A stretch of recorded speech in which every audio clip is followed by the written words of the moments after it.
Welcome to பண்ற study. நான் கார்த்திக் ராமச்சந்திரன் பேசுகிறேங்க. இன்றைக்கி நம்ம வரப்போகிற டிஎன்பிஎஸ்சி குரூப் 2 அண்ட் 2A எக்ஸாமுக்கான இம்பார்ட்டன்ட் பிடிஎஃப் கம்பரிஷன் தான் பார்த்துட்ருக்கோம்.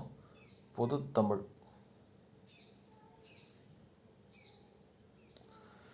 நீங்கள் பார்த்தீங்கன்னா இன்னும் 2 வாரம் தான் இருக்குது. அதில் ஆல்மோஸ்ட் இப்போ எல்லோரும் சப்ஜெக்டை முடிச்சிருப்பீங்க, ரிவிஷன் ஸ்டேஜில் இருப்பீங்க. அப்படி இல்லைன்னா செகண்ட் டைப் ஸ்டூடெண்ட்ஸ் இன்னும் படிக்கலான்னு நாட்கள் நடந்துக்கிட்டே இருந்திருக்கும், எதுவும் படிச்சிருக்க மாட்டீங்க. 2 பேருக்கும் நம்ம கடைசி நேரத்தில் சொல்கிறது, இந்த ப்ரீவியஸ் இயர் கொஸ்டின் நீங்கள் எவ்வளோ தான் படிச்சிருந்தாலும் ப்ரீவியஸ் இயர் கொஸ்டினை அனாலிசிஸ் பண்ணாமல் உள்ள எக்ஸாம் உள்ள போகாதீங்க.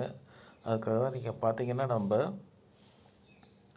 அந்த செகண்ட் கேட்டகரி ஸ்டூடெண்ட்ஸ் சொன்னால படிக்கிறேன் நாள் போயிடுச்சுங்கன்னு, அவங்க at least language paper plus mental ability அது படிங்க. ஃபார் எக்ஸாம்பிள் பொது Tamil plus mental ability, general English plus mental ability 125 கொஸ்டினுக்காவது டார்கெட் வைங்க. General studies, general science unit 8, unit 9க்கு 2024-23 நடந்த கொஸ்டின்ஸ் மட்டும் பார்த்துட்டு போங்க. சரிங்களா? இப்போ நம்ம டாபிக் வைஸ் எடுத்து ப்ளஸ் சப்டாபிக் வைஸில் இருக்க கொஸ்டினையும் நம்ம காமிச்சிருக்கோம்.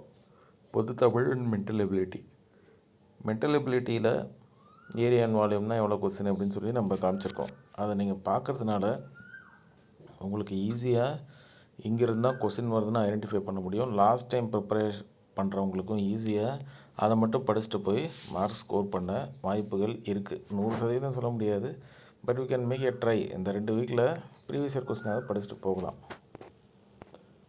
தெரியலாங்க. இது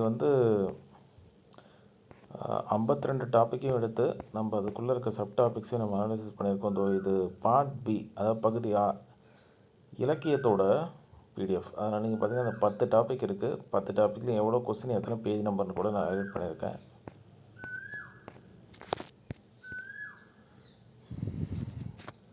நம்ம சப் டாபிக்ஸ்லேயும் கான்சன்ட்ரேட் பண்ணியிருக்கோம். சரிங்களா?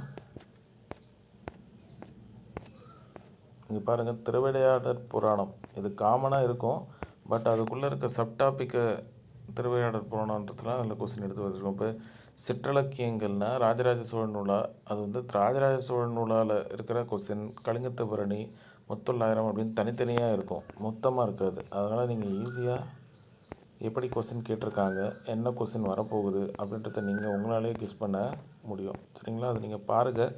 யார் இன்ட்ரெஸ்டடோ எனக்கு அந்த நம்பருக்கு வாட்ஸ்அப் பண்ணுங்கள்.